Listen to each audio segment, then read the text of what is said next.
이제 경찰 과목에 대한 이야기를 좀 해볼게요.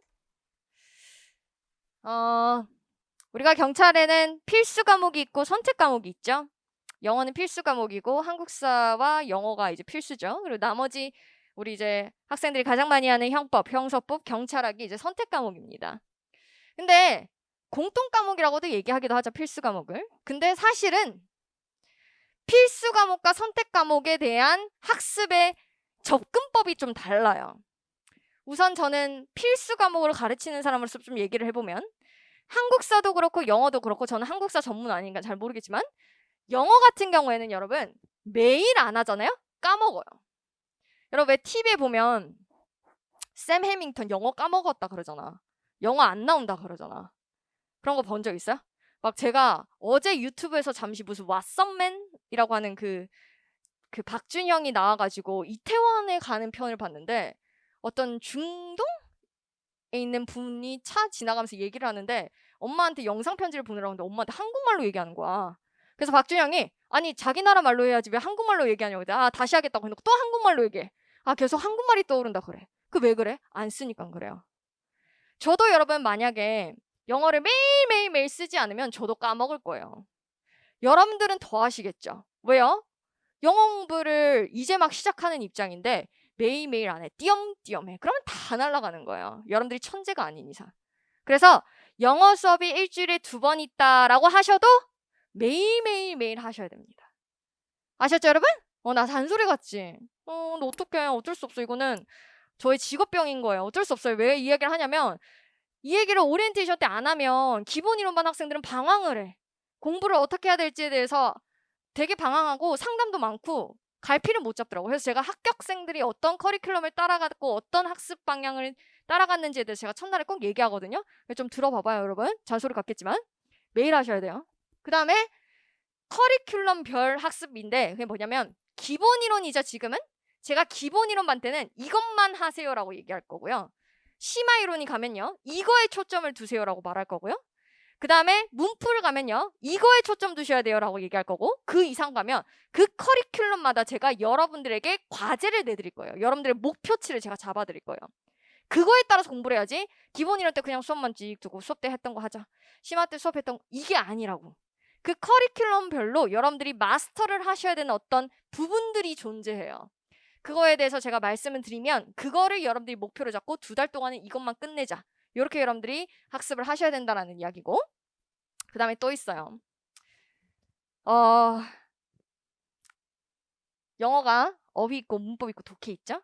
근데 이 중에서 제가 제일 많이 듣는 질문 중에 또 있어. 뭐냐면 어휘 버려도 돼요? 해도 안 되는데 굳이 해야 되나? 그냥 문법이랑 독해하고 어휘는 운이더라고요. 그래서 찍으려고요 그냥. 뭐 대충 하면 되지 않나? 이런 이야기 진짜 많이 들어요. 왜냐면 한계야. 어휘가 진짜 나의 인내심을 테스트하는 경우가 있어요. 그러다 보니까 어휘를 포기하시는 분들도 많고요. 아니면 쌤 저는 이상하게 독해를 좀 잘하는 편이에요. 학창 시절에도 그랬거든요. 근데 제가 문법은 진짜 약해요.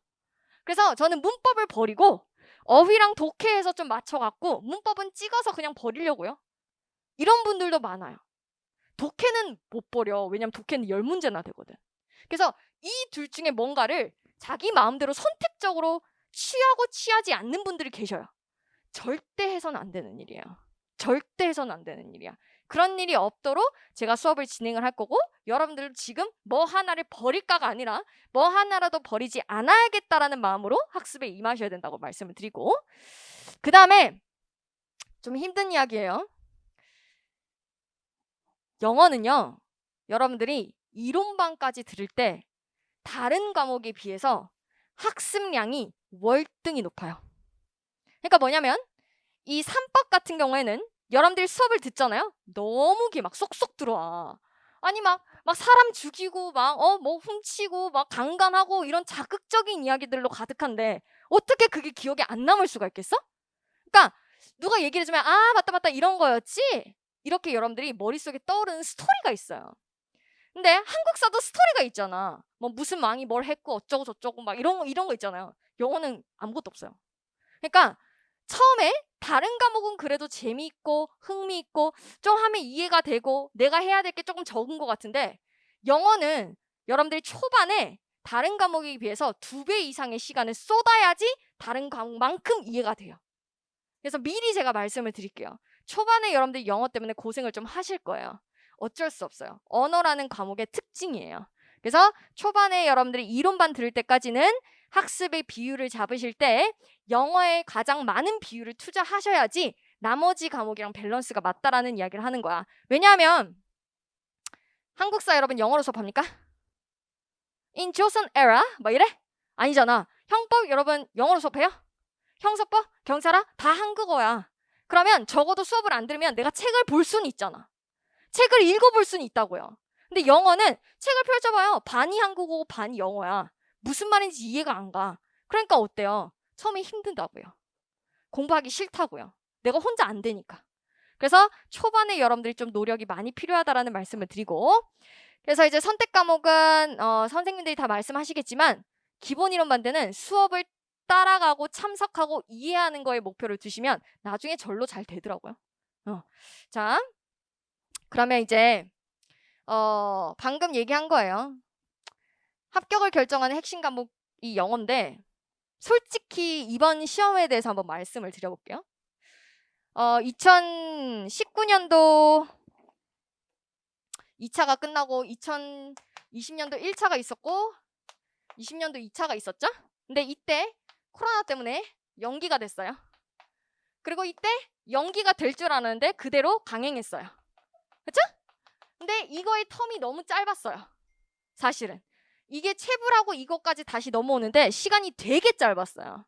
그래서 면접까지 다 하고 나는 합격할 거라고 생각했는데 체불한 학생들이 너무 큰 멘붕이 왔었다고요. 근데 2020년도 1차는 솔직히 말하면요. 독해의 난이도가 미친 난이도였어요. 최상이었어요. 진짜 일행직, 국가직, 지방직 다 통틀어서 이보다 어려운 독해 문제가 나왔던 적이 우리 공무원 시험에 없었던 정도야. 그러니까 수능으로 얘기를 해보면 수능에서도 3점짜리 문제가 있고 2점짜리 문제가 있단 말이야. 고3이 있고 고2가 있고 고1짜리가 있죠. 옛날에는 우리 시험이 고2 문제에서 많이 출제가 되었다라고 하면 그 정도 수준에서 이때는 고3 수준에서도 3점짜리 문제만 쫙 나왔다고 생각하시면 돼요. 그러니까 이때는 시험이 겁나 어려웠어요. 근데 연기가 돼서 이때 연기가 됐다 아싸 하고 한 달 동안 학생들이 거의 놀았거든요. 거의 공부 안 했어요. 연기됐으니까. 막 그리고 코로나 때문에 하고 문 닫고 막 이랬거든. 공부 안 했어요. 근데 이때 공부를 한 학생은 붙었죠. 그쵸?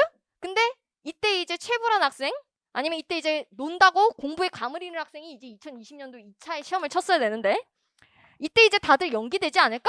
막 이렇게 생각을 했단 말이야. 근데 전혀 연기가 안 되고 그대로 쳤어요. 솔직히 까놓고 얘기하면 2020년도 1차에 비해서 2020년도 2차는 독해의 난이도가 이게 훨씬 더 낮았어요. 이때보다 이때 컷이 더 높았어야 돼요.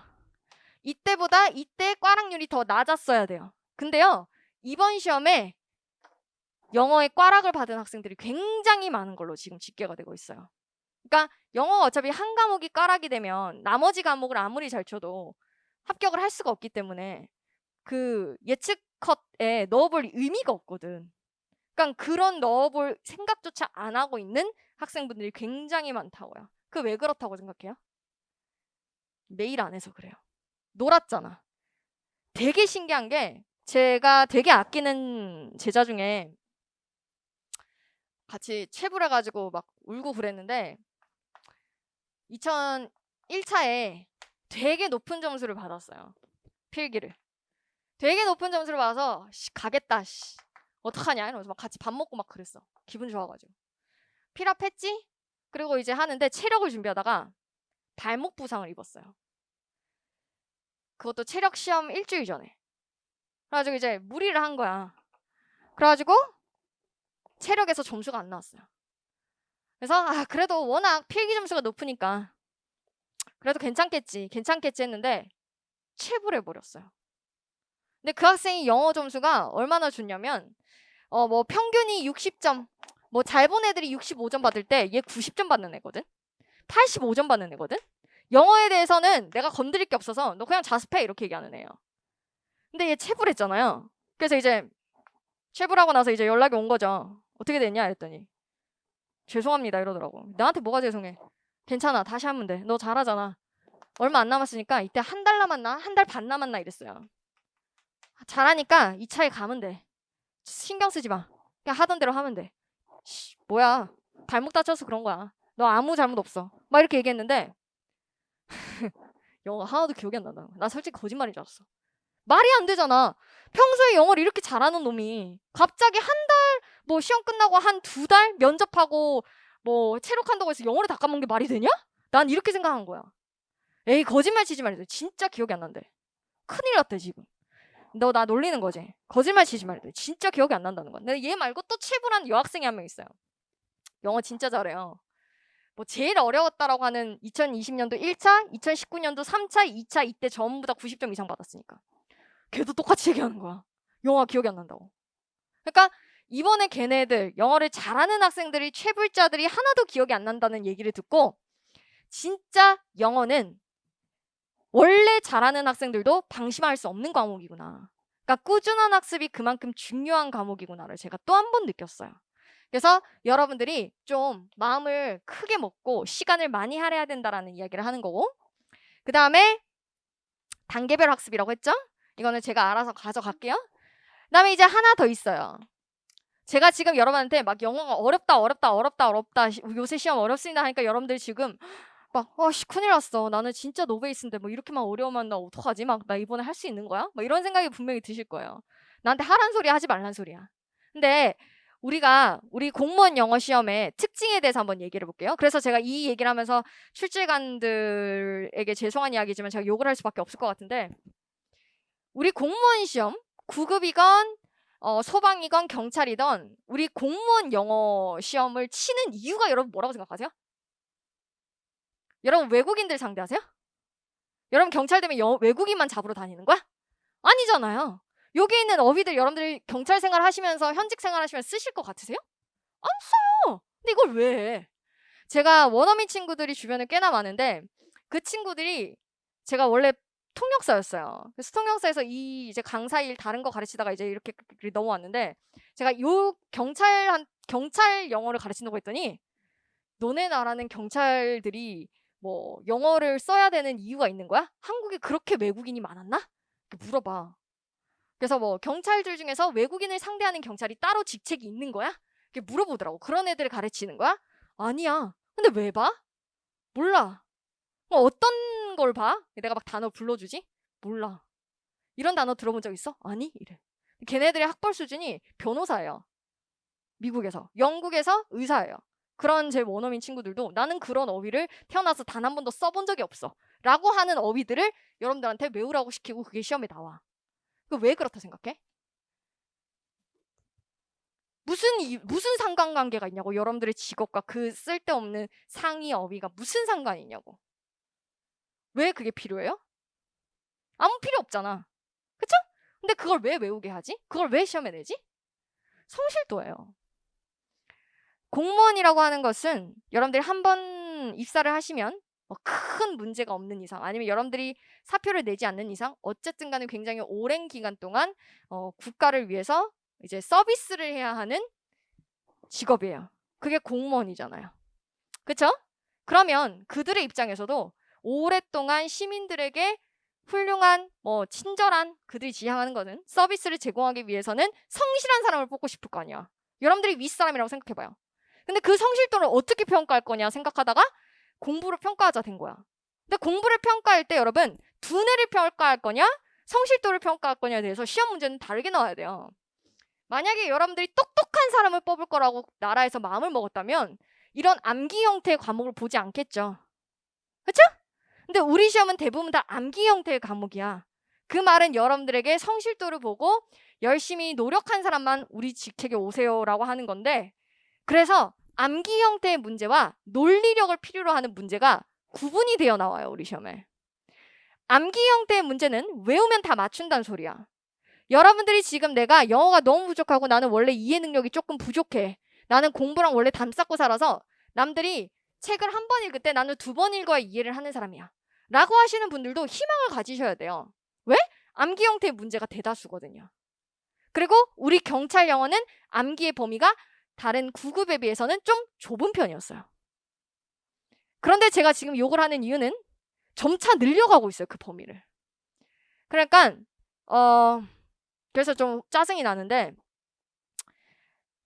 큰 틀의 문법의 큰 것들만 예전에는 물어봤다면 지금 2019년도부터 점차 문법의 범위가 조금씩 지역적으로 변해가고 있어요. 구급형화되고 있다는 이야기예요. 그렇다고 해서 100% 구급처럼 나오진 않지만 그 말은 너네 암기 좀 더 해줘 라는 의미인 것 같아요. 근데 나는 그게 좀 화가 나거든요. 안 그래도 외울 게 많은데. 그래서 여러분들이 내가 이해를 못하고 내가 영어가 진짜 베이스가 없는데도 괜찮을까 싶으면 여러분들은 외우는 문제라도 맞춰주시면 남들이랑 비슷한 점수를 유지할 수 있어요. 어려운 문제는 내가 틀려도 남도 틀리거든요. 그럼 우리는 내가 맞출 수 있는, 남들이 맞출 수 있는 문제라도 맞추는 게 점수를 가져가는 비결이에요.